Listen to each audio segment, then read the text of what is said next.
Morning folks, Sunday morning. So I didn't do a whole lot yesterday, but I did make it into the China store. And this is what I mean when I say the China store is Princess Auto. And I don't mean that in a bad way, it's just that 99.9% of everything they sell there is from China, so it's the China store to me. So I got the wheels for this table project. If I get energetic this afternoon, I might cut the legs and start fabbing this thing together. I got to cut the legs, I got to cut the pads for this, then weld the legs onto here, and then build a frame around it. Building it from the top down, reversing the process because I got it flipped upside down. Anyhow, that's my theory. So whilst I was at said China store, they used to have a nice selection of grade 8 bolts in bulk, so you just go in there, they're priced by the pound or whatever. So, if I needed half a dozen bolts, I'll just get a pound of them or half a pound of them, whatever, or a big bag of them. But notice that's gone away now, so now they're like everybody else. They've gone to these packages. So I needed some more 3/4 inch long, 1/4 bolts to bolt these wheels onto the pads. Just looking out my window here, my neighbor's moving out, so I guess he can't take anymore. He looks right across into the window, into the shed.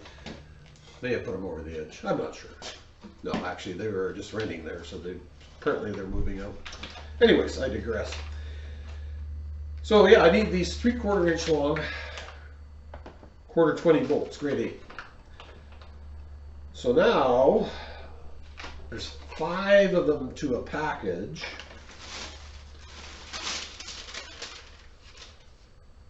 And they're $4 a package. That's 80 cents a piece. Which is bad. So unfortunately, there used to be a lot of these, bolt and fastener places around, but they've all basically closed down. In our area, we've just got one left, basically. So I'm going to have to go in and start pricing these things out in bulk there, get a bunch of 1/4 inch sizes, 1/4 inch, 3/8, 1/2 inch. Those are the main ones that you use around the house anyways, so I'm going to have to get see what 100 of each would cost me, and then that should be a lifetime supply. Anyhow, I'm upset about that. So, whoever thought up this packaging, put 5 in a bag and charge an outrageous price. Genius marketing.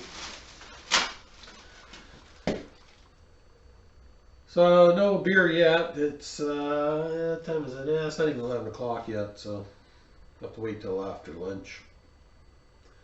If I start making these legs up, then I'll have a beer. Actually, I'm patiently waiting for Ian Matthews to post a video whether he caught that mouse or not. I mean, I almost couldn't sleep last night wondering if he was going to catch that mouse with those contraptions he was building. So, although I hope he catches the mouse, I gotta admit I'm somewhat skeptical there of some of his gizmos, but we'll see. I'm gonna keep checking every half hour, Ian, so no pressure. Anyways, just gonna putter around today. See you in a bit. Hello, friends. Well, we fast forwarded to the evening now. It's about 6:30, I think, something like that.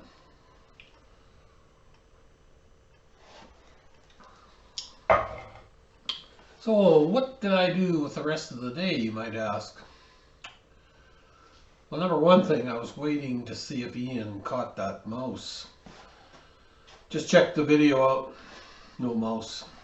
I was going to bring our cat in here for an interview, just to, go over some of the fine aspects of catching a mouse. I don't think the cat believes in all those sophisticated traps that Ian's built.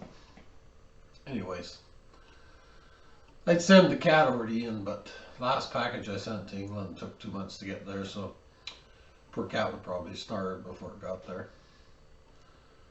Unless Ian wants to fly it over, then yeah, no problem. The cat would love to go to England.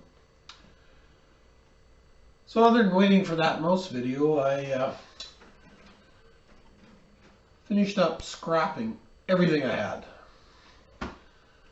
And I had a few more of those transformers. I filled up another bucket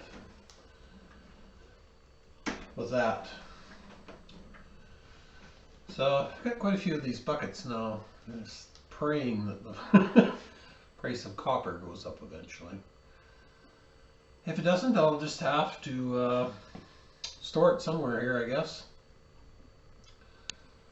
You know, and perhaps in 1,000 years they'll excavate the shed, find the copper in the buckets, because the plastic won't decompose, that'll last forever.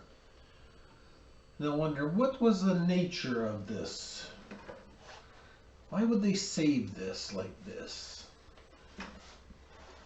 Probably some religious ceremony. So anyways, another bucket of that. Ugh. I think I didn't weigh it when it was full, but last time I weighed it was about, well, the other ones like that, they're about 35 pounds on average. Something like that. So I've got to be more selective in the scrap there. It's hard to resist. You see something and it's there for the taking, but there's no room to store it right now. So then I went on and did some work on the new bench.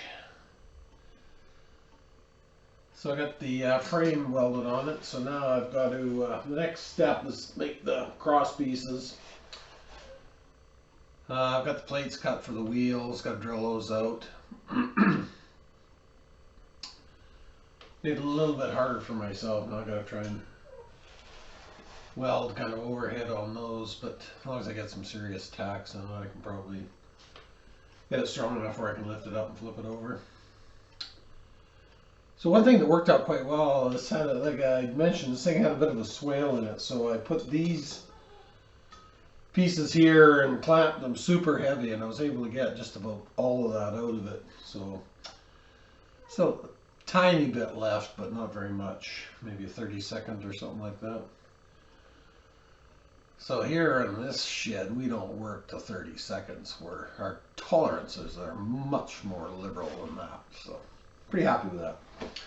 The only unforeseen thing though was I welded the legs on first, put these guys in, clamped them down to get that bow out, but kind of bowed the legs in a little bit there, a little bit out, but they're leaning in this way. But again, that's definitely not the end of the world. So just keep working on that during the week. Hopefully by next weekend I'll have it wrapped up. Then, like I say, when it's flipped over, there'll be a shelf down in here. I've got to try and come up with some more of that expanded metal I used on the other things. So otherwise, I guess that's it for Sunday. Back to work tomorrow. It's getting harder every day to get a productive day in. Your places you're trying to get a hold of are closed. The people you're trying to get a hold of are away. But anyways, we're going to do our best again next week. What will stop us in our tracks is if they decide to shut the job sites down. But so far they've been resisting doing that. We'll see what happens next week. So I'm hoping that we're going to start to get over the curve and actually see some cases decreasing and stuff like that. There are some positive signs, but definitely not out of the woods yet. But we'll see what next week brings. So I hope everybody had a great weekend, and I hope under the circumstances that you're going to have a great week coming up. That's all for now, and stay safe, my friends. Bye for now. And, cheers, of course.